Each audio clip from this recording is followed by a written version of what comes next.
Panorama group, जो सोचता है वो करता है। नमस्कार, भारत लाइव देख रहे हैं आप। पक्की खबर लेकर एक बार फिर आप सभी दर्शकों के बीच हम हाजिर हो गए हैं। बिहार में सियासी भूचाल है। देश भर में बिहार केंद्रित हो गया है। राजनीतिक भूचाल और उठापटक के असर जो हैं वो देश भर की राजनीति में देखने को मिल सकते हैं। देखिए, नरेंद्र मोदी की सरकार इस वक्त नीतीश कुमार के वजह से ही चल रहा है, ये आप सबको अच्छे से पता है। नीतीश के एक पिलर के ढहते ही नरेंद्र मोदी की सरकार अल्पमत में आ सकती है और कभी भी कुछ बड़ा सियासी संकट देश भर में उत्पन्न हो सकता है।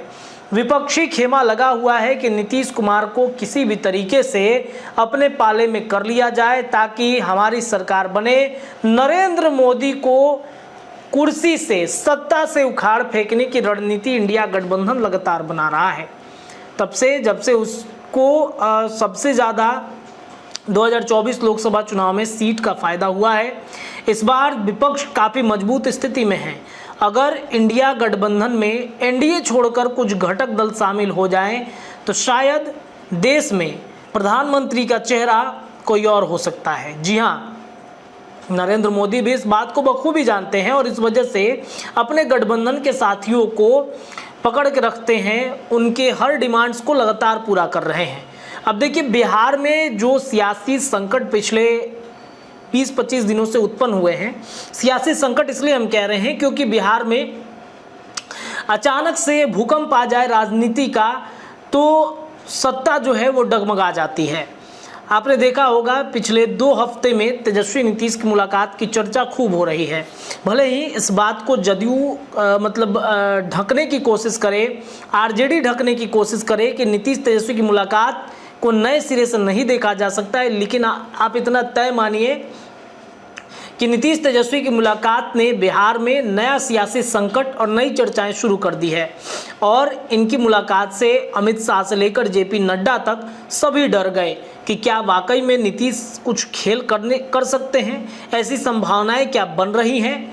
इधर आपको बता दें कि बिहार में एक तरफ चर्चा चल रही है कि नीतीश के अचानक से शुरू हुए सक्रियता और एक्टिविटी से ऐसा लग रहा है कि जल्द ही नीतीश कुछ बड़ा बदलाव कर सकते हैं। कैसे? 10-15 पॉइंट्स हमने आपको समझाए थे और इस पॉइंट्स के आधार पर ये हम आपको बता दें कि चर्चाएं जो हैं वो तेज़ हैं कि नीतीश कुमार अचानक से जो सक्रिय हुए हैं बिहार के राजनीति में, कुछ भी कर सकते हैं नीतीश कुमार। यानी विधानसभा या तो भंग कर देंगे या फिर विधानसभा चुनाव की तैयारी नीतीश कुमार समय से पहले करवा सकते हैं।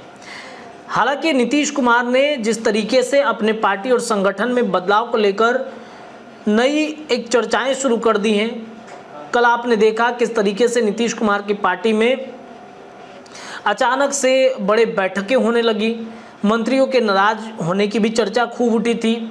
लेकिन अब नीतीश कुमार विधानसभा चुनाव में इसलिए लग गए हैं क्योंकि उनको पता है कि इस बार मौका किसी को नहीं देना है कि हमारी पार्टी को तीसरे नंबर पार्टी पहुंचा दे। इस बार एक अच्छा मौका है। सर्वे के अनुसार भी अगर देखा जाए तो हमारी पार्टी नंबर 1 पर जा रही है, तो क्यों ना इस मौके का फ़ायदा उठाया जाए, हमारी पार्टी को शीर्ष पर पहुंचा दिया जाए। प्रशांत किशोर को ज़्यादा दिन तक मौका नहीं देंगे।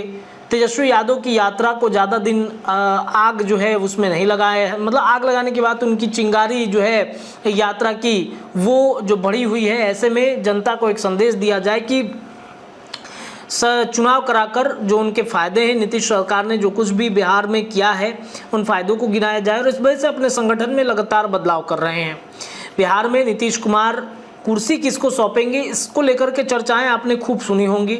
आपने खूब सुना कि नीतीश कुमार की कुर्सी वो किसी और को सौंप देंगे, विदेश यात्रा पर जा सकते हैं। हालांकि अभी तक इसकी कोई पुष्टि नहीं हुई है, लेकिन नीतीश कुमार को विदेश जाना है, उनके जो स्वास्थ्य हैं उसको लेकर के जाँच भी करवाना है, तो नीतीश कुमार विदेश जा सकते हैं। लेकिन उसके पहले एक चर्चा है कि कौन जो है वो नीतीश की कुर्सी संभालेगा, तो इसमें कई लोगों के नाम की चर्चाएं चल रही थी। इसके अलावा अगर बिहार में सबसे ज़्यादा चर्चा है विधानसभा चुनाव की, तो वहीं अब दिल्ली में चर्चा तेज हो गया है कि विधानसभा का चुनाव हो सकता है।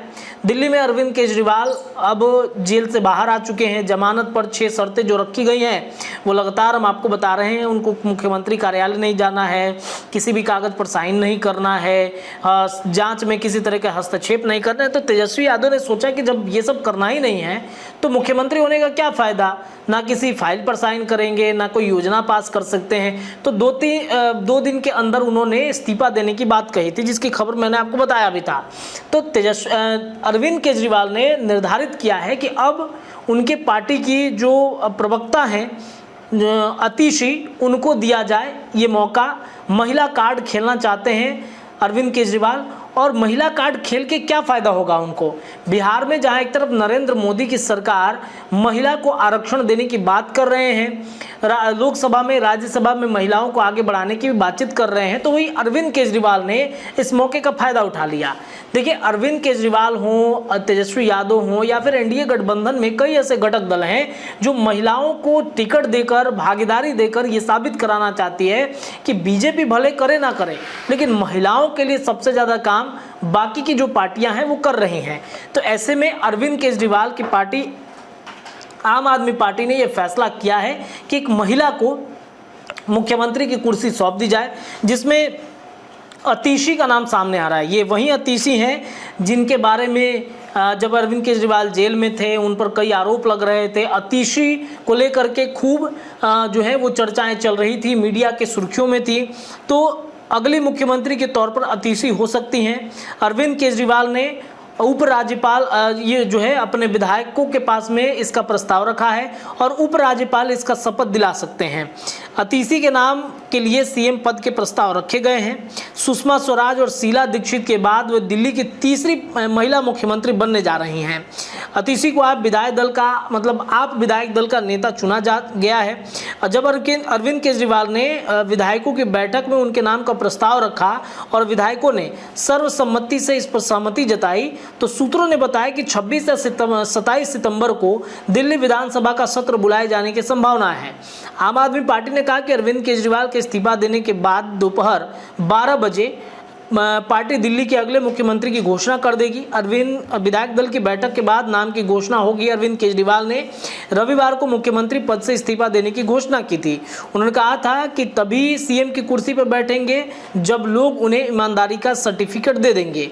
इसके पहले आम आदमी पार्टी की राजनीतिक मामलों की समिति के सदस्यों ने सोमवार को दिल्ली के सीएम अरविंद केजरीवाल उनके साथ आवास पर बैठक की और इसमें अतिशी का नाम फाइनल किया गया है। और इसके साथ साथ आपको ये भी बताते चले कि अरविंद केजरीवाल ने कहा है कि जब तक हम अपने बेगुनाही साबित नहीं कर देते हैं तब तक उस पद पर नहीं बैठेंगे जिस पद की वजह से दिल्ली की जनता के बीच में हमने सेवाएं दी हैं। अब अतिशी बनेंगी मुख्यमंत्री तो इसका असर आने वाले विधानसभा चुनाव और बाकी के राज्यों में, जहां पर अगर हरियाणा, पंजाब और उन क्षेत्रों में जो आम आदमी पार्टी अपनी मजबूत स्थिति बनाना चाहती है, वैसे में एक बड़ी वजह हो जाएगी महिलाओं को लेकर के। देखिए, अरविंद केजरीवाल की पार्टी विधानसभा बिहार में भी उनका फोकस रहेगा। लोकसभा में तो अरविंद केजरीवाल की पार्टी ने बहुत ज़्यादा सक्रियता नहीं दिखाई, लेकिन विधानसभा में शायद अरविंद केजरीवाल की पार्टी ऐसी संभावनाएं हैं कि वो सक्रियता दिखा सकती है और महिला को मुख्यमंत्री बनाकर शायद अरविंद केजरीवाल को कुछ बड़ा फायदा भी हो सकता है। तो अतिशी का नाम प्रस्तावित हो चुका है और मुख्यमंत्री की कुर्सी पर जल्द ही आप एक महिला को बैठते हुए देखेंगे। शीला दीक्षित और इसके अलावा अगर देखा जाए सुषमा स्वराज, तो ये इन दोनों महिलाओं के बाद ये तीसरी महिला होंगी जो दिल्ली की सीएम के पद पर बैठने जा रही हैं। तो फिलहाल पक्की खबर के लिए इतना ही। चर्चाएं भारत लाइव पर लगातार हम आपको करके बताते रहेंगे। जुड़े रहिए हमारे चैनल के साथ। बहुत बहुत धन्यवाद। पनोरमा ग्रुप, जो सोचता है वो करता है। अगर ये वीडियो पसंद आई और वह बिहार के राजनीति और बिहारियत से सरोकार रखेनी तो सब्सक्राइब बटन दबा के चैनल के सब्सक्राइब कर ली।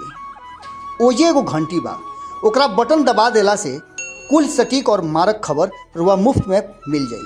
अगर रुआ पत्रकारिता के हमनी के नया प्रयोग में सहयोग कर चाहतानी तो ज्वाइन बटन दबा दी।